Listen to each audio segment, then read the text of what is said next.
अभी जो ये 2 किताबें मैंने आपको दिखाई, इनके रेफ़रेंस से मैं ये बात करने की कोशिश करूँगा कि इन किताबों में महिलाओं के संदर्भ में किस तरह के 2 पॉपुलर नोशंस बनाए गए हैं।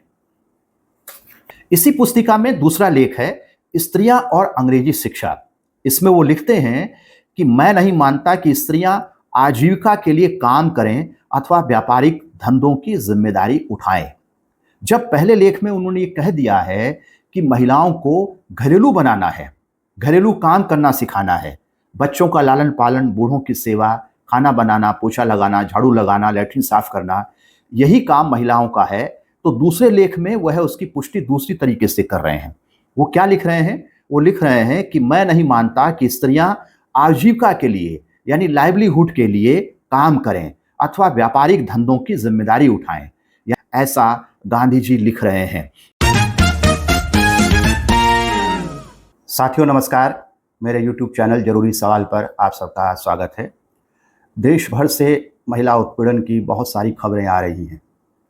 मैं शिक्षा का विद्यार्थी हूँ, इसलिए शिक्षा के नज़रिए से कुछ बातें आपके सामने रखना चाहता हूँ। मेरे हाथ में एक किताब है। ये किताब एक गांधीवादी जो चिंतक हैं, सीता बिम्बरा, उनके द्वारा लिखी गई है।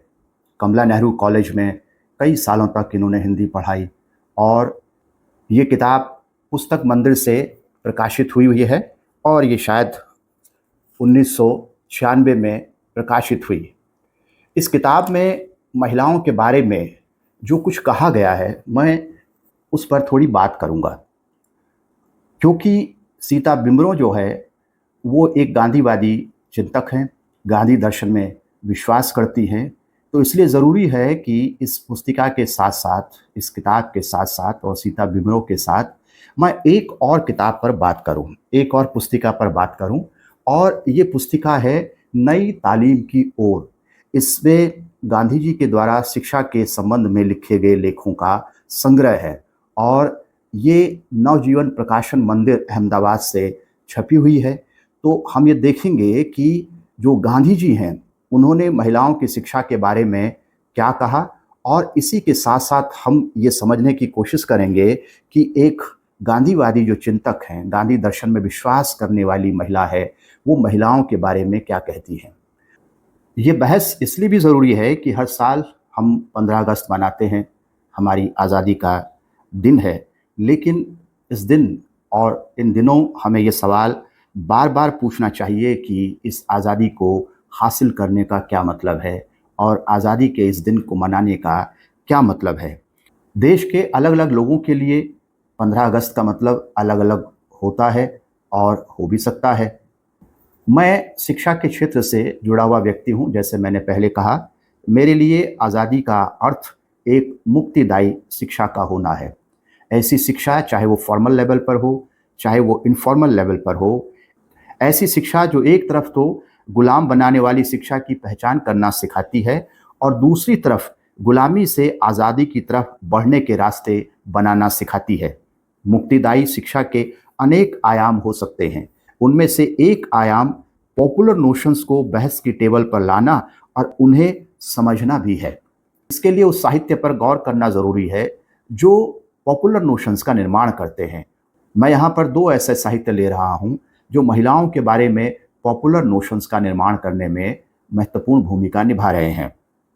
बहुत बार ऐसा होता है कि जो साहित्य है वो पॉपुलर नोशंस का निर्माण करते हैं और कई बार ऐसे पॉपुलर नोशंस का निर्माण करते हैं जो गुलामी का जाल बुनते हैं। गुलाम बनाने वाले ऐसे पॉपुलर नोशंस आज़ाद भारत में खूब सुनाई देते हैं और भारत की आज़ादी के सबस्टैंटिव होने के बारे में संदेह पैदा करते हैं।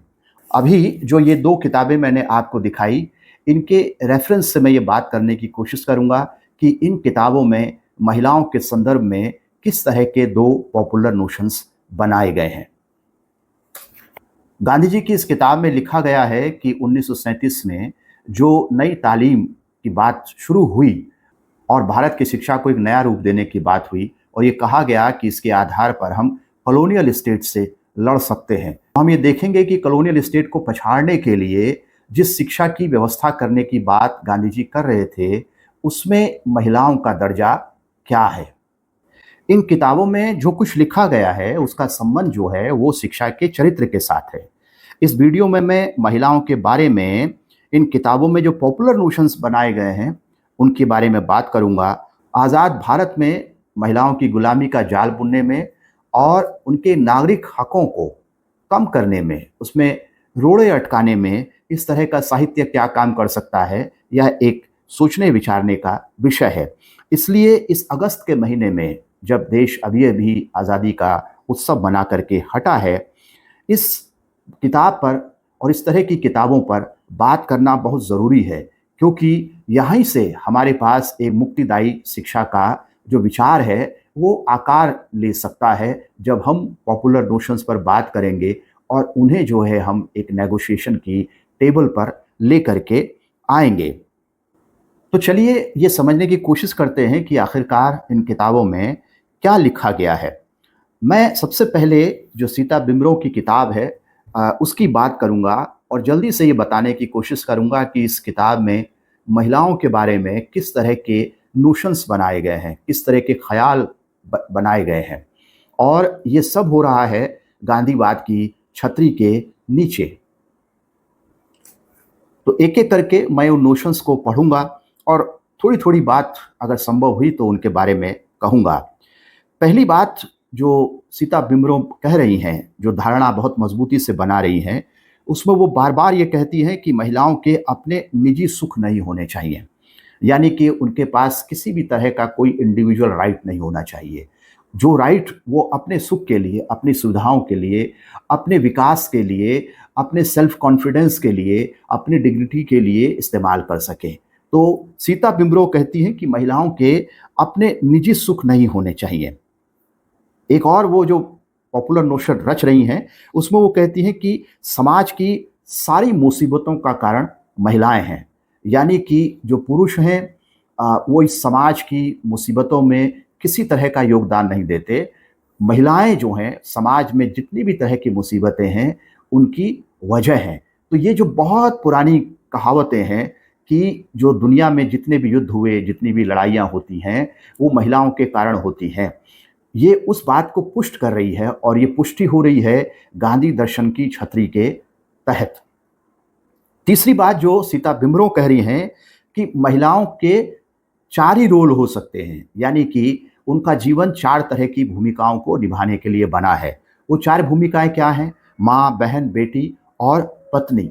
यानी पूरी तरह से जो घरेलू जिंदगी है और जो घरेलू रिश्ते हैं उनके बाहर के रिश्तों की कल्पना इस किताब में नहीं की गई है, जिन्हें महिलाओं के संदर्भों के साथ जोड़कर देखा जा सके।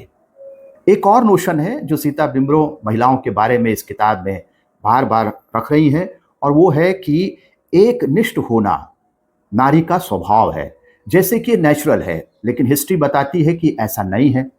विवाह कई तरह के रहे हैं और जो शादियों का रूप है वो समय के साथ और मोड ऑफ प्रोडक्शन के साथ बदलता रहा है, और उन मोड ऑफ प्रोडक्शन के साथ साथ पिट्रियार्की के रूप, पितृसत्ता के रूप भी बदलते रहे हैं। इसलिए ये कहना कि एक निष्ठ विवाह और एक ही पुरुष के साथ संबंध बनाना जो है नारी का एक प्राकृतिक स्वभाव है, ये बात निहायत ही गलत है।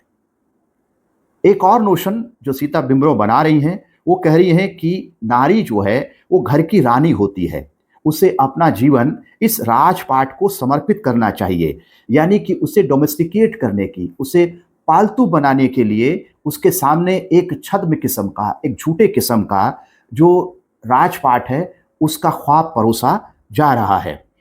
एक और नोशन है जो कह रही हैं कि पुरुष को भगवान बना स्वयं उसकी भक्त बनने में ही अपने जीवन की सिद्धि मानना स्त्री का कर्तव्य है।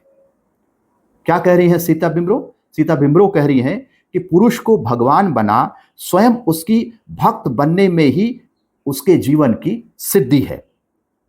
तो अगर पुरुष को वह भगवान बनाती है और खुद भक्त बनती है तो ये किस तरह का पावर रिलेशन है? और ऐसा पावर रिलेशन क्या जो लिबरल स्टेट है और मॉडर्न लिबरल सोसाइटी है उसमें एक्सेप्टेबल होना चाहिए? निजी संबंधों में इतनी हायरार्की को क्या मॉडर्न लिबरल स्टेट में और मॉडर्न लिबरल सोसाइटी में स्वीकृति मिलनी चाहिए? यह एक सोचने का विषय है। दूसरी बात यह है कि महिलाएं पुरुषों को यानी अपने पति को भगवान माने, यह उसकी मजबूरी बनाई जा रही है, यह उसकी उदारता है। यह एक बड़ा सवाल है जिस पर लोगों ने काफ़ी काम किया है, काफ़ी सोचा है। अपनी इस किताब में सीता बिमरो कहती हैं कि नारी का अर्थ क्या है। वो इसका संधि विच्छेद करके बताती हैं कि नारी का अर्थ है न अरि, यानी जिसका कोई शत्रु नहीं है। फिर आगे बताती हैं सीता बिमरो कि नारी का तो कोई शत्रु हो ही नहीं सकता, वो अपनी शत्रु खुद है। यानी कि उसकी जो आदतें हैं, अगर वह पति को भगवान नहीं मानती है तो वो अपनी शत्रु खुद है। अगर पति उस पर जुल्म करे और उस पर वायलेंस करे तो हम कहेंगे कि यह तो उसकी गलती है, वो खुद ही अपनी शत्रु थी, क्योंकि उसने पुरुष को भगवान मानने से इनकार किया था और इसलिए उसकी इसमें चूक है, भूल है, जिसकी सजा उसको मिल रही है।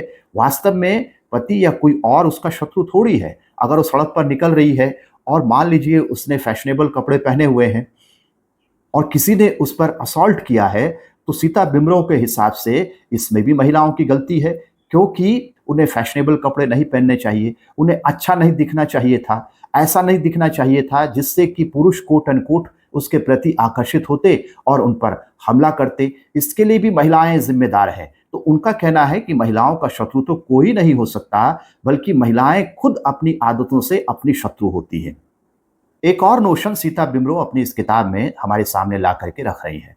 वो ये कह रही हैं कि दुनिया में जितने भी तरह का भ्रष्टाचार है, उसकी देन महिलाएं हैं। क्यों है महिलाएं? इसलिए हैं क्योंकि महिलाओं में फैशन करने की प्रवृत्ति होती है और फैशन करने की इस प्रवृत्ति से जो पुरुष हैं वो भ्रष्टाचार की तरफ मुखातिब होते हैं। जैसे कि अगर कॉलोनियल स्टेट बना, जैसे कि अगर राजतंत्र बना, तो इन सब की वजह जो है महिलाओं का फैशन था। जैसे कि हिटलर आए, जैसे कि मुसोलिनी आए, जैसे कि कोई भी थियोलॉजिकल स्टेट होता है जिसमें कि लोगों के सारे राइट्स जो हैं वो धर्म की छतरी के नीचे रख दिए जाते हैं। इन सब की वजह जो है वह महिलाएं हैं, क्योंकि उनमें फैशन करने की प्रवृत्ति पाई जाती है। ऐसा कहना है इस किताब में सीता बिमरो का। एक और नोशन जो इसमें महिलाओं के बारे में बनाया गया है वो क्या है? सीता बिमरो लिखती हैं, जो नारी दूसरों के सामने अपने आप को महत्वपूर्ण दिखाती है वो नारी शूर्पणखा है। ऐसी नारी वेश्या के समान है। यानी महिलाओं को किसी के सामने भी अपने आप को महत्वपूर्ण नहीं दिखाना चाहिए। अगर वो कोई महत्व का काम कर भी रही हैं तो भी उसका जो क्रेडिट लेने की कोशिश उन्हें नहीं करनी चाहिए, और अगर वो ऐसा करती हैं तो वो शूर्पणखा हैं। और उन्होंने सीधा कह दिया कि जो शूर्पणखा हैं वो वेश्या हैं। अब किस तर्क से शूर्पणखा को वेश्या कहा जा सकता है मुझे नहीं मालूम। यानी अगर मैं बहुत खींचूं इस तर्क को और राम कथा को याद करने की कोशिश करूं तो उसमें वेश्या जैसा कौन सा काम है मुझे नहीं मालूम है। सीता बिमरो अपनी इस किताब में एक और नोशन का निर्माण करती हैं। वो ये कहती हैं कि जिस घर में पत्नी पति के आगे बोलती है उस घर का सुख भाग जाता है। यानी कि पत्नी को मुंह पर टेप लगा के रखने चाहिए, उसे किसी तरह का विचार नहीं आना चाहिए, उसमें किसी तरह की असहमति का बोध नहीं पैदा होना चाहिए, वो किसी तरह का सवाल नहीं उठा सके, वो किसी भी बात पर इंटेरोगेट नहीं कर सके। ऐसी जो महिला है वह घर में चाहिए। पति के सामने उसे बिल्कुल भी बात नहीं करनी चाहिए, बिल्कुल भी जुबान नहीं चलानी चाहिए, कोई सवाल नहीं उठाना चाहिए, कोई प्रतिरोध पेश नहीं करना चाहिए। जैसे कि पुरुष हर समय अच्छे काम करते हैं, जैसे कि वो ऐसे काम करते हैं जिन पर सवाल उठाने की ज़रूरत ही न पड़ती हो। तो सीता बिमरो का जो ख्याल है वो एक ऐसे पुरुष का है जो सर्वशक्तिमान है और उसके सामने जो है एक गुलाम की तरह से महिला को पेश आना चाहिए, जिसकी ज़ुबान बंद हो, जो कोई उसके खिलाफ लिख नहीं सके, कुछ बोल नहीं सके, कोई आंखें तरेर नहीं सके। ऐसी औरत की कल्पना जो है और ऐसी औरत की छवि रचने की कोशिश इस किताब में की गई है।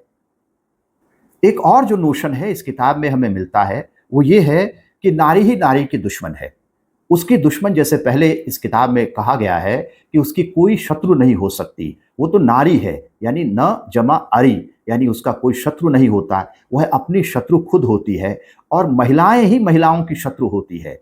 यानी जितनी तरह के जुल्म महिलाओं पर हो रहे हैं उसकी वजह कहीं ना कहीं नारी में ही खोज ली जाएगी। ये किताब हमें उस तर्कशास्त्र की तरफ लेकर जा रही है। आखिरी के पन्नों में आकर के ये किताब कहती है कि दरअसल जो संस्कृति है उसको बचाए रखने की जिम्मेदारी महिलाओं की होती है। वो ये तो बता चुकी हैं कि किस तरह की संस्कृति, यानी ऐसी संस्कृति जो पितृसत्तात्मक है, जो मर्दवादी है, जो गुलाम बनाने वाली है, जो पालतू बनाने वाली है, जो डोमेस्टिकेट करने वाली है, ऐसी संस्कृति को बचाए रखने की जिम्मेदारी जो है वह महिलाओं की है। तो यहाँ तक तो बात हुई एक किताब के बारे में, जो किताब जो है सीता बिमरो की लिखी हुई है। अब आते हैं हम गांधी जी के दो लेखों पर। उन लेखों में गांधी जी ने महिलाओं की शिक्षा के बारे में क्या कहा है, और फिर उससे आप जोड़ने की कोशिश करें कि गांधी जी ने जो कहा है वहां से जो साहित्य निकल करके आएगा वो वैसा ही साहित्य आएगा जो सीता बिमरो जैसी महिलाएं लिख रही हैं। ये जो पुस्तिका है नई तालीम की ओर, इसके पेज 90 और 91 पर गांधी जी के द्वारा लिखे गए दो लेख हैं, और ये दोनों लेख जो हैं speeches and writings of Mahatma Gandhi से लिए गए हैं। तो क्या है इनमें महिला शिक्षा के बारे में, मैं कुछ हिस्सा इसका पढ़ के सुनाता हूँ। इसका जो स्क्रीनशॉट है वो आपको अपनी स्क्रीन पर दिखाई दे रहा होगा। तो गांधी जी लिख रहे हैं कि स्त्री और पुरुष का दर्जा बराबर है परंतु वे एक नहीं है। ये स्त्री शिक्षा के नाम से लिखा गया लेख है और इसी नजरिए से इस हिस्से को आप सुनिए। गांधी जी लिख रहे हैं, स्त्री और पुरुष का दर्जा बराबर है परंतु वे एक नहीं है। स्त्री शिक्षा की कोई भी योजना बनाने में यह बुनियादी सत्य हमेशा ध्यान में रखना चाहिए। कौन सा सत्य ध्यान में रखना चाहिए? कि स्त्री और पुरुष का दर्जा बराबर है परंतु वे एक नहीं है। तो क्यों नहीं है, उसका तर्क गांधी जी आगे दे रहे हैं। किसी विवाहित जोड़ी की बाह्य प्रवृत्तियों में पुरुष सर्वोपरि है और इसलिए यह उचित है कि उसे उन बातों का अधिक ज्ञान होना चाहिए, यानी कि घर के बाहर कौन काम करेगा, पॉलिटिक्स कौन करेगा, बिजनेस कौन चलाएगा, देश दुनिया कौन घूमेगा, जो ये बाह्य प्रवृत्तियां हैं उसमें पुरुष सर्वोपरि है और इसलिए इन सब बातों की शिक्षा, इन सब बातों का ज्ञान जो है पुरुष को होना चाहिए और उसकी शिक्षा की व्यवस्था जो है इन्हीं गुणों को हासिल करने के लिए होनी चाहिए। दूसरी तरफ घरेलू जीवन सर्वथा स्त्री का क्षेत्र है और इसलिए घरेलू मामलों का, बच्चों के लालन पालन और शिक्षा का स्त्रियों को अधिक ज्ञान होना चाहिए। तो साफ बात क्या है कि जो लड़ाई बहुत लंबे समय से चल रही है कि अनपेड हाउस होल्ड वर्क कौन करे और बाहर जो पैसा कमाने का काम, पॉलिटिक्स करने का काम, दुनिया को मैनेज करने का काम जो है कौन करे, इसकी जो लड़ाई चल रही है, गांधी जी कह रहे हैं कि एक क्षेत्र पूरी तरह से पुरुषों के लिए छोड़ देना चाहिए और शिक्षा की कोई भी योजना बनाते हुए हमें इस बात का ध्यान रखना चाहिए कि पुरुषों को बाहर के कामों के लिए तैयार किया जाए और स्त्रियों को घरेलू कामों के लिए तैयार किया जाए। तो ये बात जो है वो एक पॉलिटिकल जायंट से आ रही है, वो एक ऐसे व्यक्ति से आ रहे हैं जिसे हम राष्ट्रपिता की उपाधि देते हैं, राष्ट्रपिता मानते हैं, लेकिन महिलाओं के बारे में, महिलाओं की शिक्षा के बारे में जो पारंपरिक सोच है उसका प्रसार गांधी जी अपनी उस शक्ति का बेजा इस्तेमाल करके करते हुए नजर आ रहे हैं। इसी पुस्तिका में दूसरा लेख है स्त्रियां और अंग्रेजी शिक्षा। इसमें वो लिखते हैं कि मैं नहीं मानता कि स्त्रियां आजीविका के लिए काम करें अथवा व्यापारिक धंधों की जिम्मेदारी उठाएं।